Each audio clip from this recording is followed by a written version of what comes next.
Hi, everyone. I'm Megan Berg, And I'm Dr. Jeanette Benigas. and we are here to fix SLP. We are discussing the biggest challenges that are currently holding back the field of speech language pathology. We present the issues with facts and invite you to be part of joining our movement to make things better, one conversation at a time. Let's fix SLP.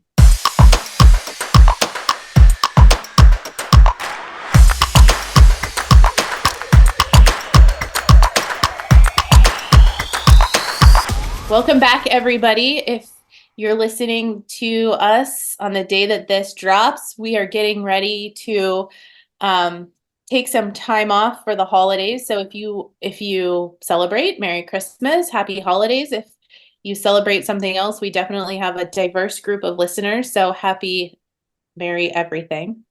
Um, but what we wanted to do today was a play sort of on the 12 days of Christmas. So we're going to do the 12 days of Fix SLP. 12 things we wish for SLPs this holiday season. And And Megan, all the time. and all the time. Yes. Let's just launch it right now. We're going to put it out there and then it's just going to happen all the time. Unless Megan, there's something you want to add, I'll just jump right into number 12. Let's do it. Okay.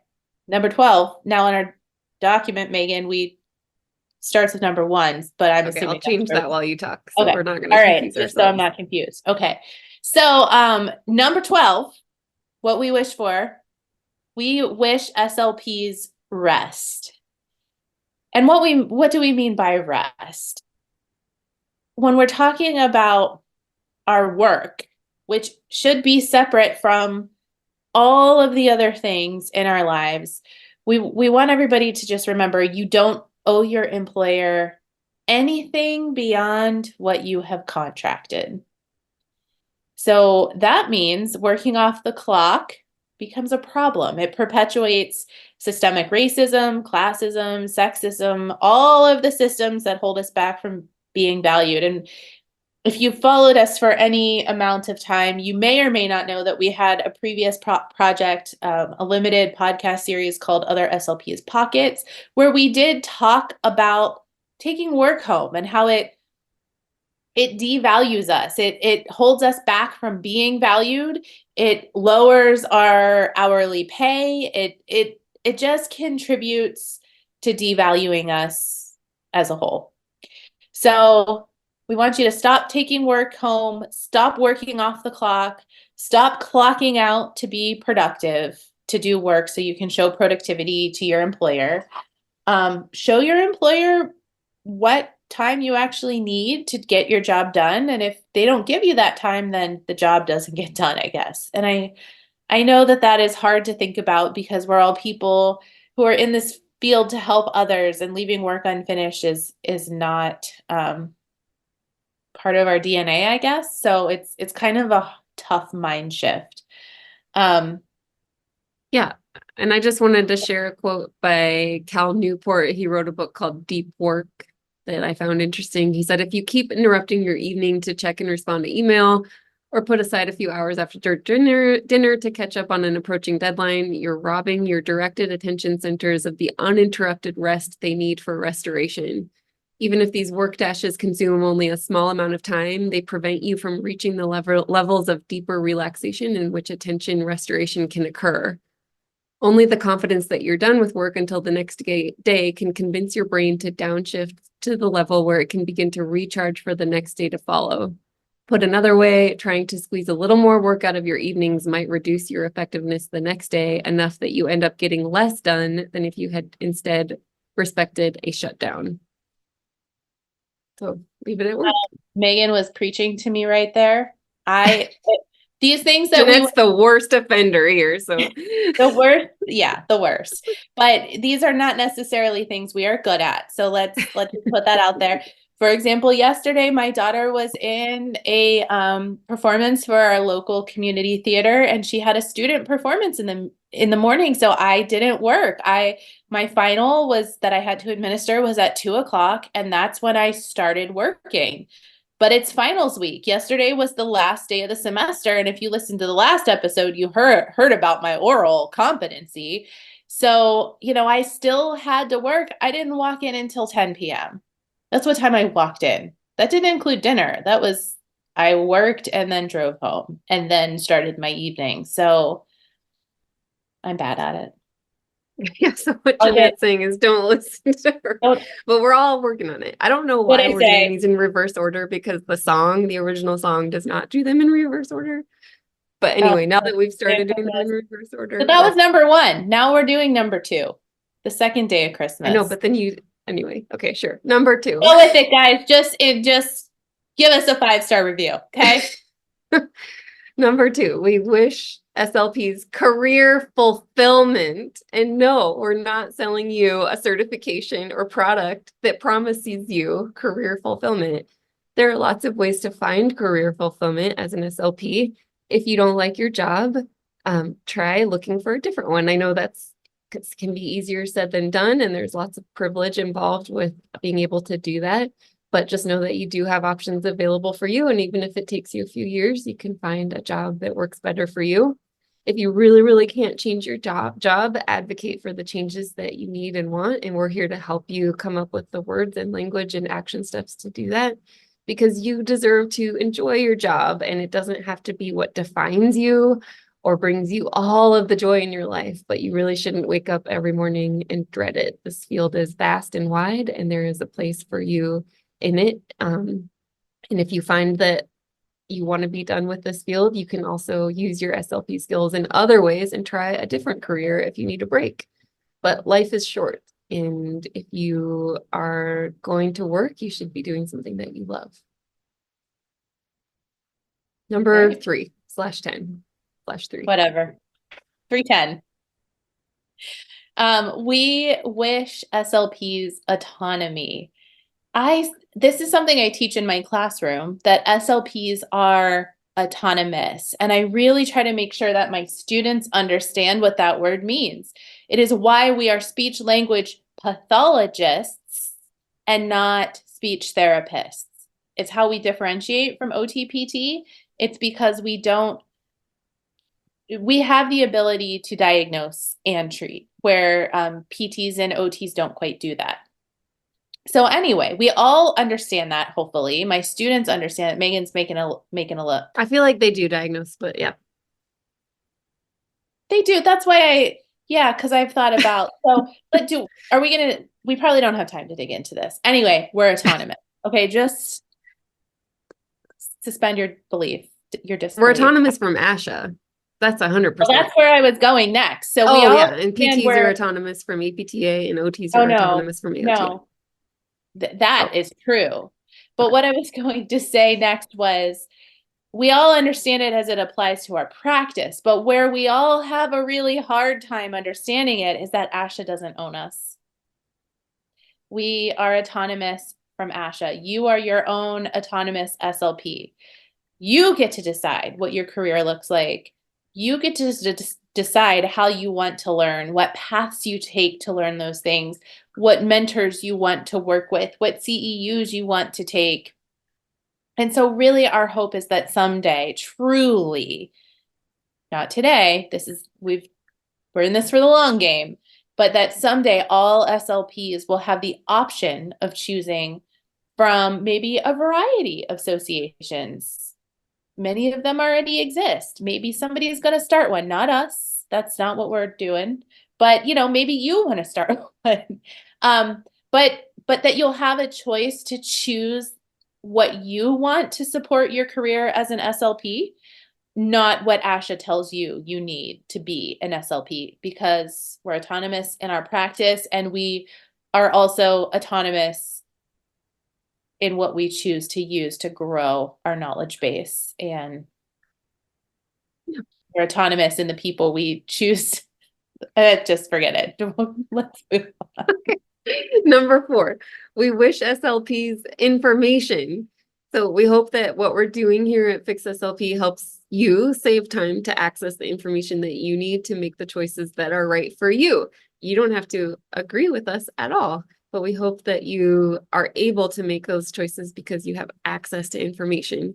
We are in a field that is dominated heavily by a national association who diligently, actively, on purpose, creates very confusing information that conflates a lot of different things with the intention of trying to sell their certification. And so you as an SLP are absolutely entitled to clear guidelines and clear information about what is required of you to do your job. And so we wish information for you. All right, the next one. We wish SLPs recognition. And we've said from the beginning, we're going to talk about a lot of topics. So we'll get to this one more in future topics someday when we get off the CCC. But most people don't understand this profession truly. I say it all the time. Other people, our colleagues, often don't understand what we do because half of the time we don't understand what we do, right? So many people don't understand the profession or even the value that we bring to a team at a school or a medical team. People don't understand that. So we're here to help change that eventually. So we do wish recognition. Yeah. And number 6, we wish for all of you to be challenged. And one reason we're so passionate about dismantling the myths around the CCC is because this certification creates a culture within SLP where we feel that we are being controlled and monitored by Big Daddy Asha. Big Daddy Asha, yes. So that feeling of being controlled and monitored creates a culture of fear of making mistakes and intimidation for doing things, quote, wrong, because Big Daddy Asha might come and tell us or punish us or take something away from us. And so we kind of have this policing culture, and we just like making a mistake is just the worst thing that could ever happen to any one of us. That's the culture that we're living in right now. And so we want SLPs to feel safe to be challenged within a community where learning and growing are absolutely normalized. And it's completely acceptable and normal to think one way and then learn something new and think a different way. And we want to see a space where a national certification doesn't falsely guarantee competency and make us feel like we have to be perfect. That culture of perfectionism 100% of the time, because that is completely impossible and it is not healthy. So we wish for SLPs to be challenged in a safe space. That's so good. So our next one, we wish SLPs better pay. Megan and I are so passionate about this one that we dedicated like an entire spring and summer to recording podcasts about it. We are so undervalued. So this is why I mentioned it without reading ahead. This is why we created the Other SLPs Pockets podcast. Actually, I hadn't really read this document at all this morning, and I had already said to Megan, hey, link up SLP's Pockets to our website. So hopefully by the time you hear this, Megan, have we done that? Yes. No, we haven't. Okay, sure. But by the time they hear this, hopefully it's there. Put it under quick links. I find it under quick links. I'm biased, but I think it's great. We have a lot of people that we've interviewed on different topics surrounding pay. So what we really like is we encourage everyone to continue to be transparent about pay within your local community.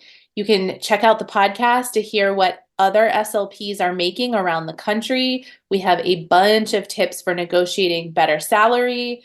And I just think it was a fun little project that we did, and hopefully people find it helpful. So better pay, go get it in the new year. Yeah. All right, number 8, we wish SLPs a better name for the profession. And this is another topic we'll be getting into in the future. Everyone has a very strong opinion about it. It is a very hot topic for sure, but we need a name that captures who we are and what we do, or at the very least, doesn't cause constant, instant confusion in comments like, but I talk just fine. We definitely, Asha took a stab at this by changing Better Speech and Hearing Month to a name that I feel like was equally as bad. Do we know what they changed it to off the top of our heads? No. No, It was I think it just, was just like a change in one word or something. It yeah, still it was kind of almost sounds odd. not a change. We mean an actual change. We need to fix the whole name. Maybe Yes. that'll be our next endeavor. Yes. All right. We wish SLPs, this might be my favorite one, strong state associations. State associations are grassroots organizations that amplify the voices of SLPs. State associations are not mini ASHAs. They're not. They may get some grant money from ASHA, but they are autonomous as well. Yeah. They get to operate how they want to in the best interest of their members, their paying members. So you've been hearing us encourage you all along to join your state association, and this is a great time. If you're not renewing your membership to ASHA, or maybe you're letting the CCC go completely, people have been asking, what should we do with the money we save? And I think they're asking as a joke, but I've responded, join your state association and then go out to a nice dinner with the change, because I don't think any membership association costs as No. much as the CCC. Maybe it does cost more than the membership, the 26 you would save, but think about joining your state association for the new year and getting involved, not just giving them your money, but getting involved in some kind of committee that doesn't take a lot of time, but where your voice can be heard as a practicing clinician to start making the changes in your state that your state specifically needs to see, whether that's workload caps, productivity, Medicaid reimbursement, just generally, or needing to have the CCC to bill Medicaid, or having the CCC to practice, period. Every state has different issues. So we really encourage that. We really encourage strong state associations for you. If, sorry, that was a long pause. Oh, okay. Did you have another thought? I didn't read the last point, but I Okay. was reading, I was like, this doesn't fit into what I'm Okay. trying to make it flow. All right. If you're not ready to join your state association, one step you can take is to learn more about the association and what they're working on right now. Yeah. Okay. Number 10, we wish SLPs more comprehensive training. And we talked about this on the last episode, and we will continue to talk about this. I'm going to say this as a biased medical SLP, but especially for medical SLPs who have been dealing with filling just enormous knowledge gaps since the early 2000s, when dysphagia was added to grad school curriculums, but it was never fully encapsulated or addressed by the CAA. And so, but I'm sure there's also similar feelings in other settings like school-based SLPs, where things are just not being captured in the training. And so we have this situation where SLPs are graduating and they're immediately forking out maybe thousands of dollars for these certification things that they think are going to fill in the gaps of their grad school education that they just paid tens of thousands of dollars for. And so that's something that we will continue to talk about in the future, because it all wraps up in the conversation about the CCC and like really what does it take, and what does it mean to be a competent SLP. So we wish SLPs more comprehensive training. Next, we wish SLPs options. So this one's short and sweet. You should have the option of joining a national membership association. A true option, not just one that they tell you is an option, but like a real option that you're not afraid to not do it. You should have the option of holding the CCC, an actual option, without gaslighting attached to that, without all of the fear and emotion that come with it. You should just be able to decide, I don't want this year, and then not have it. Just like you have the option of joining your state association. That is an actual option. That option that you feel to join or not join, that's what we want you to have for your national association and for the CCC. And last and finally, number 12, but definitely not least, we wish SLPs respect. Respect includes taking the concerns of SLPs seriously. Respect includes not prioritizing the voices of academic SLPs over the voices of working 9-to-5 clinicians. Respect includes having to work to earn the trust of SLPs rather than using a certification as a way to coerce SLPs into paying an organization. Respect includes better pay. Respect includes a culture where the average person understands what SLPs do. Respect includes budgets for resources and continuing education. And respect includes listening to each other, empowering each other, and moving forward into the new year with fresh ideas, new energy, and a collective mission to fix SLP. That was beautiful, Megan. All right, that's what we got for everybody today. Anything you want to add, Jeanette? No, that was short and sweet. I just hope that all of my academic SLP friends, all of my school SLP friends, if we circle back up to the first point, have a restful time off. To my med SLP friends, hang in there, folks. Get through the holidays because you're still working. But truly, make sure you really get that time and a half. If they even give it, Yeah. go get better pay. Yeah, we hope that you just do get some time off, that you have some time to rest and spend time with friends and family this holiday season and in celebrating whatever way you might celebrate with your loved ones. So we will see you in the new year for more fixing. Woohoo. Yeah, thanks for everybody. fixing it, everybody. Bye.